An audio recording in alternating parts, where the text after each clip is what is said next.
جن کو بول ناولز نہیں پسند وہ اسے نہ پڑھیں۔ اگر ویڈیو پسند آئے تو لائک اور چینل کو سبسکرائب لازمی کر دیں۔ شکریہ۔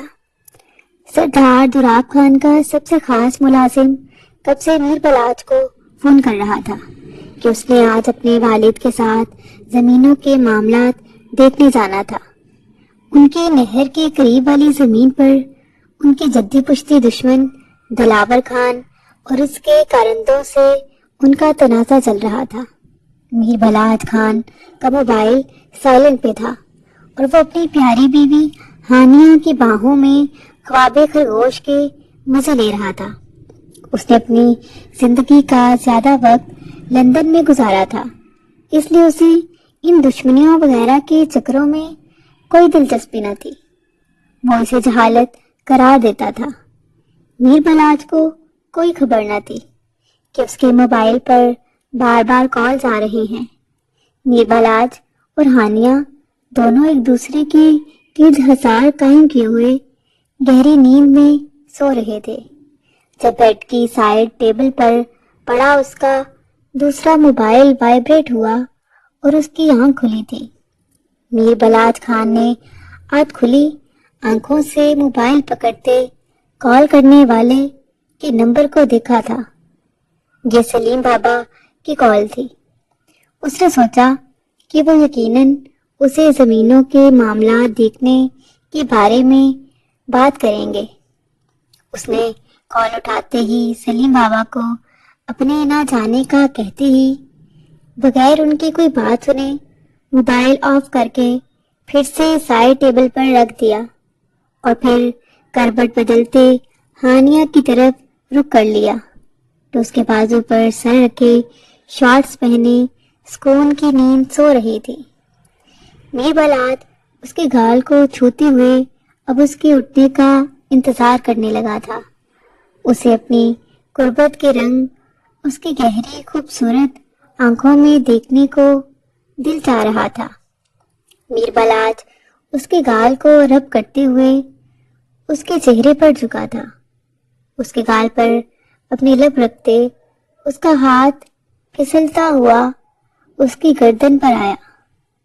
اس کی گردن کی ایک سائیڈ پر کبھی اوپر سے نیچے کو انگلی کھینچتے اور کبھی نیچے سے اوپر کو انگلی کھینچتے۔ وہ مسکراتے ہوئے اس کے چہرے کو دیکھ رہا تھا۔ ہانیہ کا کوئی رد عمل نہ پا کر وہ مزید اس کے اوپر جھکا۔ ہانی پلیز اب اٹھ جاؤ نا۔ میر بلاج اب اس کے گال پر ایک بار پھر سے لب رکھتے ہوئے بولا تو ہانیہ نے نفی میں سر ہلایا۔ اس کے نفی میں سر ہلانے پر میر بلاج نے ایک ہاتھ سے اس کے بالوں کو پیچھے کرتے ہوئے کہا، اس کا مطلب ابھی ہمیں اور انتظار کرنا پڑے گا۔ 1 منٹ کی خاموشی کے بعد وہ پھر سے بولا، مجھے تو ایسا لگ رہا ہے کہ بس مجھ سے بچا جا رہا ہے۔ میر بلاج نے ایک ہاتھ سے اپنی بیئرڈ کو سیٹ کرتے ہوئے کہا، چلیں، آخر کب تک مجھ سے بچنے کے لیے سوتی رہیں گی؟ جب جاگیں گی پھر تو میری ہی مرضی چلے گی۔ میر بلاج یہ کہتے ہوئے شرارت سے مسکرانے لگا تھا، لیکن یار کیا کروں، مجھ سے تو انتظار ہی نہیں ہو رہا۔ پھر اس نے ہانیہ کے گال کو اپنی 2 انگلیوں میں بڑھتے ساتھ ہی دانتوں میں دبایا تو صبح صبح ہی اس کی اس حرکت پر ہانیہ درد سے چینکی۔ بلاج یہ کیا کر رہے ہیں آپ؟ کیا ناشتہ کرنے کی بجائے مجھے کھانے کا ارادہ ہے آپ کا؟ ہانیہ آنکھیں کھولتی درد سے کراہتے ہوئے بولی تو میر بلاج نے ایک بلند قہقہا لگایا۔ دکھاؤ کہاں درد ہو رہی ہے؟ اس نے نرمی سے اس کے گال کو چھوا۔ یہ دیکھیں ریڈ ہو گیا ہے۔ میر بلاج نے پیار سے اس کے گال پر اپنے لب رکھ دیے اور پھر ہلکے ہلکے سے پھونکے مارنے لگا۔ ٹھیک ہوا درد؟ ہانیہ بغیر جواب دیے پھر سے آنکھیں بند کر کے سونے لگی۔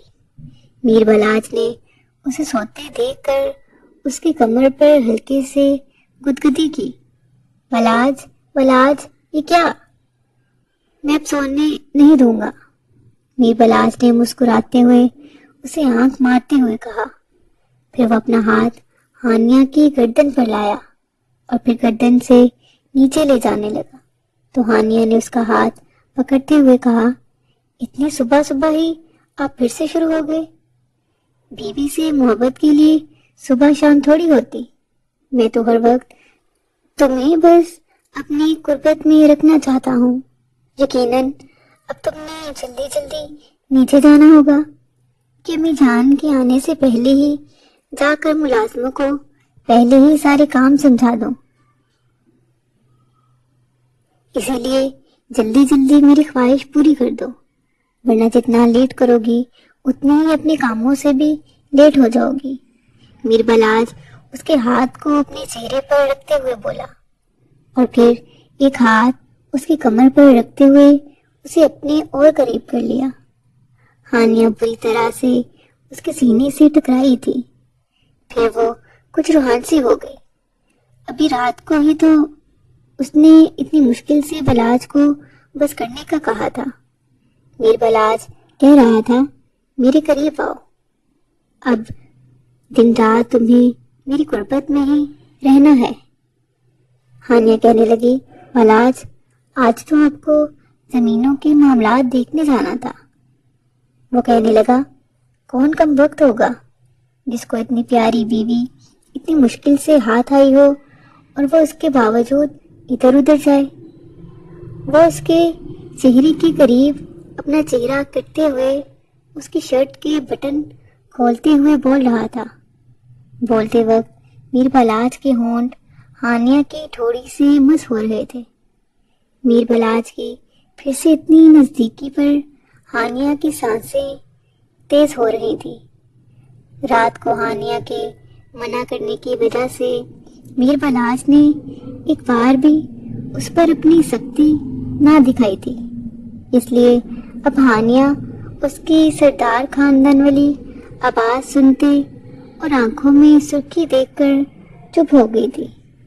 ہانیہ کے چہرے کے یکدم بدلتے تاثر دیکھ کر میر بلاج مسکرا اٹھا اور نرمی سے اس کے بالوں کو سہلاتے ہوئے پوچھنے لگا، کیا میری ہانی ناراض ہو گئی ہے؟ کیونکہ اس نے اسے اچانک سے خاموش ہوتے دیکھا تھا۔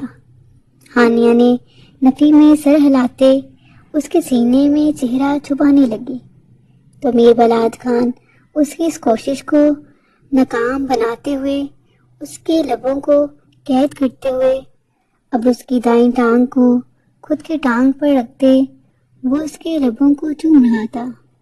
اس کے لبوں کو چومتے وہ اپنے لبوں کو اس کی گردن پر لے آیا تھا۔ ہانیہ کے ہاتھ اب میر بلاج کی کمر پر تھے اور وہ بھی جیسے مدہوش سی ہوئی جاتی تھی۔ ہانیہ کے جسم کو لباس سے آزاد کرتے وہ اب اس کے پیٹ پر اپنی انگلیاں سے لا رہا تھا۔ اس کے پیٹ پر اپنے لبوں کو رکھتے وہ اب اس کی روح میں اترنے لگا۔ کچھ لمحات کے بعد اس نے اپنے لبوں سے ہانیہ کے لبوں کو قید کر دیا۔ وہ اب اس کی روح میں مسلسل سفر کر رہا تھا۔ اپنے لبوں کو آزاد کرواتے ہانیہ اب اس کی کمر پر اپنے ہاتھوں کا حصار ڈالتے گہری سانس لینے لگی۔ پھر کچھ ہی لمحات کے بعد وہ پھر سے اس کے سینے میں چہرہ چھپانے لگی۔ میر بلاج مسکراتے ہوئے اسے اپنے اوپر کرنے لگا۔ ہانیہ شرم کی ماری بکھلا سی گئی۔ بلاج ایسے نہیں پلیز۔ بلاج مسکرا کر اس کے ماتھے کو چومتے ہوئے دونوں کو سکون پہنچانے لگا۔ جب وہ فارغ ہوئے تو میر بلاج اس کے ساتھ ہی لیٹ گیا۔